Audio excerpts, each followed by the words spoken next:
Second Chronicles chapter 35.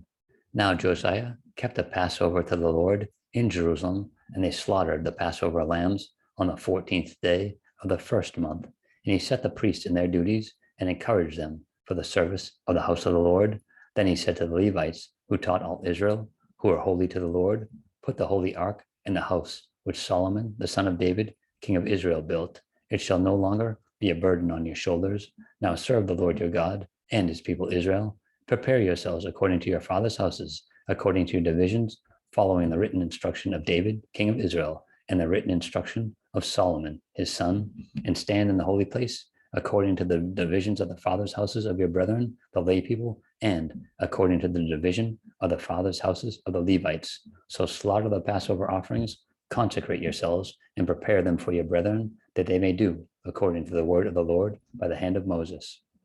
Then Josiah gave the lay people lambs and young goats from the flock, all for Passover offerings, for all who were present, to the number of 30,000, as well as 3,000 cattle. These were from the king's possessions.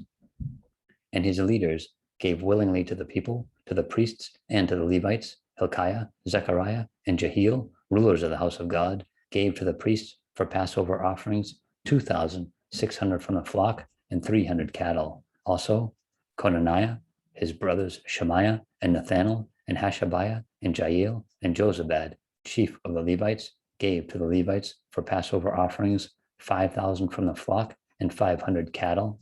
So the service was prepared, and the priests stood in their places, and the Levites in their divisions, according to the king's command, and they slaughtered the Passover offerings, and the priests sprinkled the blood with their hands, while the Levites skinned the animals.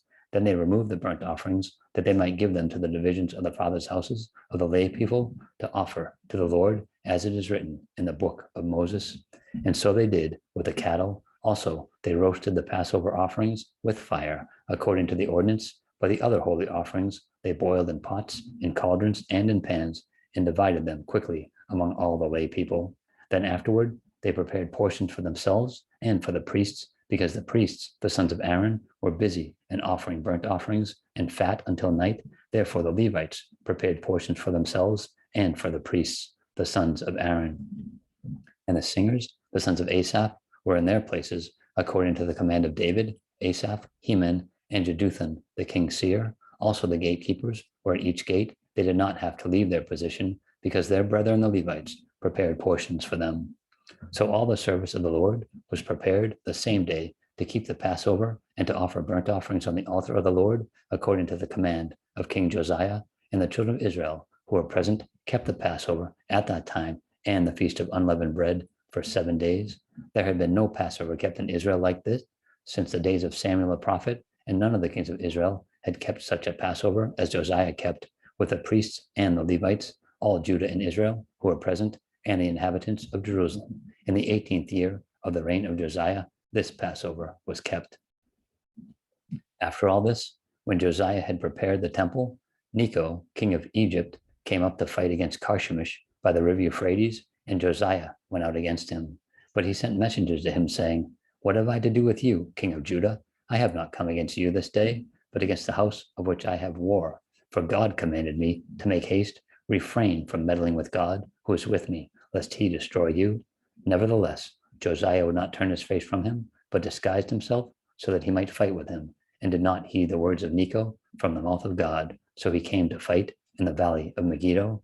And the archers shot King Josiah, and the king said to his servants, "Take me away, for I am severely wounded." His servants therefore took him out of that chariot and put him in the second chariot that he had, and they brought him to Jerusalem. So he died and was buried in one of the tombs of his fathers, and all Judah and Jerusalem mourned for Josiah.